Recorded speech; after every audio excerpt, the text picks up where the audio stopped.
controversy, this leads me to my next artist of today. That is MayD. MayD, whose real name is Akimayokun Awodumila, is a Nigerian singer born on the 28th of December 1984. The Squares record, which is owned by the R&B duos P Square's record label, officially signed him into the label. He came into the limelight in the year 2011, the same year he secured a record deal with Square's record. According to Premium Times News, MayD's departure from the label was formally announced on the 21st of August 2012. Having once been a part of Davido's DMW, MayD has revealed that he was no longer part of the group, since he now publishes music under his own record label, Confirm Record, which is now well supported and publicized. Davido's fans had high expectations for him when he joined the DMW label, but he didn't release many hit songs or dominate the streaming charts. Well, MayD was part of the DMW, but he never released a hit song. While he was with the P Square's record deal, he had hit songs, but when he moved into the DMW, it was supposed to be much better. Like, was he that he did not like the label, or he was relaxed, or he did not put so much effort like he did while he was with P Square? Well, MayD is a very talented artist. I can't really like, I can't get it. I could not get the song when you released it out of my head. That was, I like the way that was like a crazy song for my secondary school. MayD is super talented. So, him moving from P Square Records to, DMW, when it comes to, life, there's something we call momentum. And when you lose your momentum, it's really difficult to get back. No matter the money you now put into the music, it doesn't just feel like when you were like at your prime. So that's what I felt like affected MayD. He had a, bridging gap in terms of flow. He did not have that flow he had when he was with P Square. That was his prime. In my opinion, that's what I feel.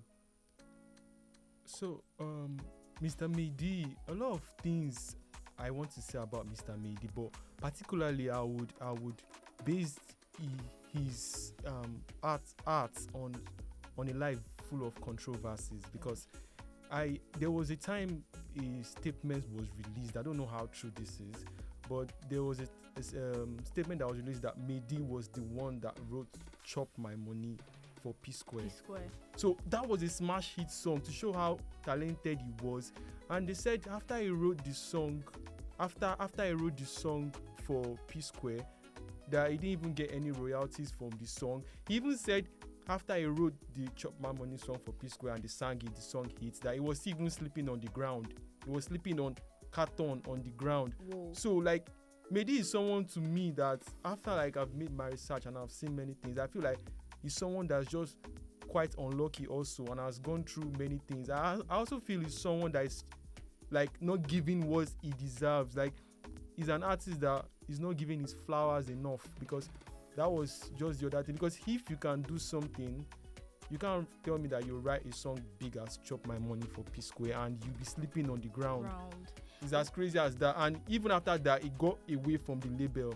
So he's just someone that has like from one issue to another controversies, and I think that was what like dented his career a bit. Yeah, well, during an interview, he had an interview with someone and a media personality, and he revealed to everyone, because the video was public, he revealed to everyone that before he signed a contract, he was with them P Square before, and there was no contract or whatsoever. He was just doing his thing, doing his music with them, and all of a sudden, because he wanted to like go to London for is it a tour or a concert?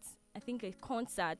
And while he was with them, he never got paid. He never got any booking. He never did any concerts. while he was with them. But because he had that one show, they had to like introduce the contract. Though he said he was going to like he wanted to sign a contract initially, he wanted to make it official, but they were like, is it your money? Which money we want chop? Like we have a lot of money. Is it your money we want to chop or something? So he felt so comfortable that okay, they have nothing to do with my money. And after they brought in the contract, and you know this thing about record label and contract, I just feel it's something like a slavery. The truth is, a record label would not sign you if they don't think they will make money from you. At that point, when MayD did those things, Pisco must have seen, maybe Judo Koye or somebody must have seen that this guy has potentials. We can actually milk this guy. And from the onset, like the way I see his story, he was somebody that that was taken advantage of. He was a diamond in the rough, and they were like, wow, I don't know that this guy can be this productive. So he did not know, and he felt like if I roll with these, blown people, I too would, it will rub off for me. But he was completely wrong. He wrote an album for P Square. He said it in an interview. Also, he said these people were getting millions for a show, and they paid him $300 or thereabouts. So I just feel like MayD was somebody who was taken advantage of, and the songs that he was supposed to produce to make himself, who he was destined to be, he gave them all to P Square. Oh, well, that's really pathetic. And there's something that disturbs me a lot about this whole music industry. Is the fact that you get signed, or after a contract, after the old contract, after the date has expired and all, when you just feel like you want to be independent, like everything just crumbles or collapse, and it takes a turn, and the old talent that was there, it just like collapsed, and everything just I don't understand. Not many artists survive transition. It's really difficult. That's true. In a record label, like I feel like they literally have somebody do everything for you. There's a stylist, there's a writer, there's a producer, there's a schedule. So you coming out to say you want to do all those things for yourself without a proper team, it just throws you off balance. Well, speaking of transition, there are a lot of artists who transition from one style of music to another. Let's take Wizkid for an example. Wizkid was doing a particular style of music, and then he saw that this thing is not trending like before. There's a new trend, and I have to like follow suit. And which he did, and he was still there, he was still thriving, he was still up there. But what is the cause of MayD's?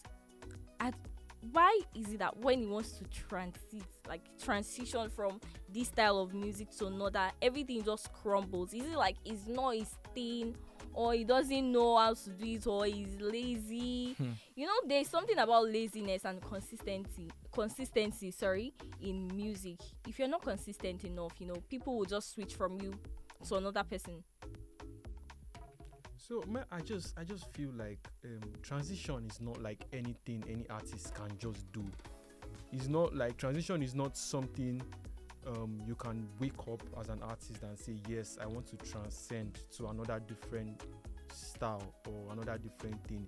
You have to first have a brand name. If any artist tries to transcend now, that's in a record label, you will obviously see that if you don't have a brand name or anything, you're going to crumble. So MayD own is not just even about like transcending. I would say MayD's own is just like, as you said earlier, is based on momentum. You should have known. If I were to be MayD, if you asked me, after when DMW gave him the contract to get signed to their label, if I was him, I would feel like there's no need of signing this contract, because it will not still take the fact that you are a legend. If you are doing something like a craft, you should know when your time has reached. So MayD is just like momentum. So are you saying he's a legend or what? He's a legend, but he should not have just signed that to DMW, and it was a big label then. So what do you expect everyone to say? And that kind of music passed. So time frame, momentum, we're just against him. So I just feel like in Wizkid's defense, Wizkid is a brand. So anything Wizkid drops, the controversy around that brand, makes it pop. You know, True. see, these days artists don't only sell the music, like I said, they sell the personality. Sometimes, you know, when we listen to like an album, a Davido's album, it might not be good, but the fact that we're going to have a rivalry, you know, talking about that album just makes it, everybody just wants to listen. It's promotion for that. Not every artist has that. That's why sometimes Ruga will want to fight Buju so that they have an external force to push the music. So right now, if you're an artist and you just want to do good music, you might not do so well. So do you feel talent is sustainable For an artist, for an now, artist? for an artist now, Yes. have personality and have money, have a brand. Talent is not enough. Talent is not enough. You need more. You need more. You need to do other things that will, What are the other things? Can you expatiate? they have to be like, even if you don't have a brand name, there have to be money. You have to create controversy. Okay, see this Buju Ruga example was a perfect one. Do you know that they never even had a fight?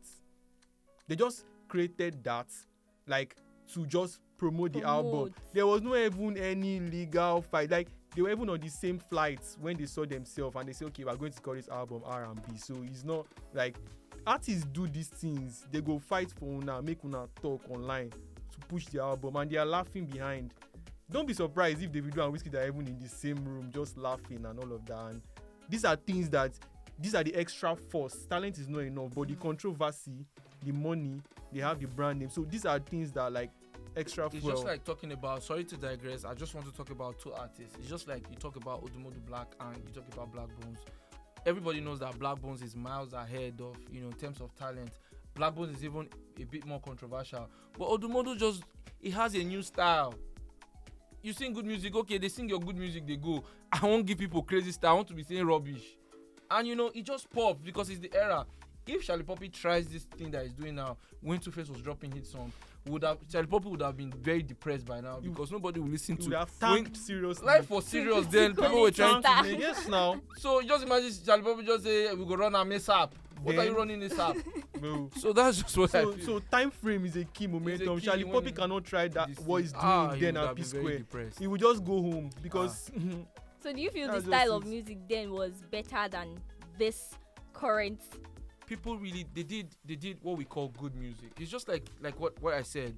You know, we had a competition between Rema and Fireboy while, you know, the two of them were coming up. But right now, Rema is miles ahead of Fireboy, and Fireboy does better music, Yeah, better lyrics, good music. Yeah. with he's an artist, but Rema is a brand.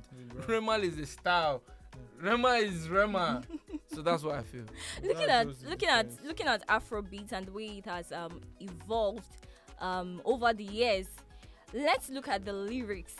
Bringing the lyrics of artists now and bringing the lyrics of artists of that time, like maybe like 10 years, 15 years ago, like how do you see the comparison? I would just give flowers to producers these days. It's just beat. True. Just give me a good beat. I'm a Exactly. piano. Patimatis. I don't start song. You know, Burna Boy even said it, like, most of the music out there nowadays, they don't have substance. Just have this vibe. Your producer is the key. Let him give you like something. You have a like good production. Just say, this is Charlie Poppy now. Is that, I'm sorry to say, I'm not even sorry to say, Charlie Poppy's music, no substance, just vibes on vibes. So that's just And it's going far. And exactly. do So you, that's do you just think, like, do you think MayD now is like a talent? Like, do you think if he starts pick up back, like plan his career well, and you know say, okay, I want to be really consistent with this thing, do you think he's going to be able to like meet up to the standard? As he's a legend, he should just mentor up and coming artists. You can't run with these boys now. exactly. I swear, you'll just be tired. So just know your time. His time Just know has your, passed. I just feel like maybe should just be Exactly. performing in marriages, doing True. concerts, doing just Exactly. shows. That's what I think right now Yeah. because the industry now, Factual. are you not seeing? Can you see Factual. what like the Shea vibes? These boys, what they are doing right now? You know, the most successful people now that are like legends, like maybe Zlatan, are bringing up and coming artists to stay relevant. It's part of a strategy. Olamide is going to sing songs with, you know, up and coming. It's just to still stay in that era. Relevance.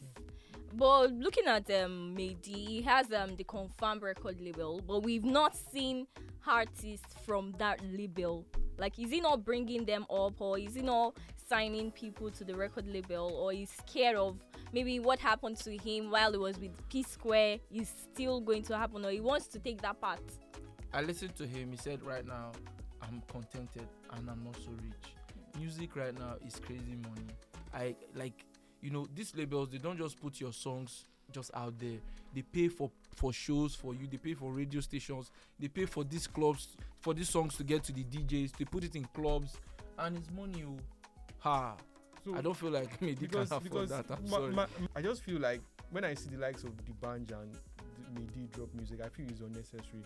These guys, they tend to forget the fact that like they are legends, and if you are a legend, nobody can take that away from you. What you have done is classic, evergreen. So you just trying to force yourself into conversation with all these new people is unnecessary. So yes, you've been saying MayD is a legend. MayD is a legend. We call Subaba a legend. We call D'banj a legend. So what do you think MayD has, or what has he done to deserve that legendary title? MayD has contributed to the people that are the like front runner of Afrobeat. You see, it was in the time of P Square and all these guys, Don Jazzy, and these guys, they are the like the trailblazers. So these people that you see, they are the ones that have made music very easy for our time, like our people right now. So like, I feel like he's a legend because then it was quite difficult to put out music and all of that. So he has written songs, he has made hits, he has done many things that you might not even know. The things that you're not even aware of is until he comes on interview to tell you. Like even this Chop My Money, I don't think anybody even really knows like that until he came to interview say I wrote this song and I was sleeping on the ground. So that's just why. I feel like legend is a very big word, and MayD did not fulfill his potential. So, with all due respect, it doesn't really like. Exactly. So like, do you feel he reached his full potential before he like fell out?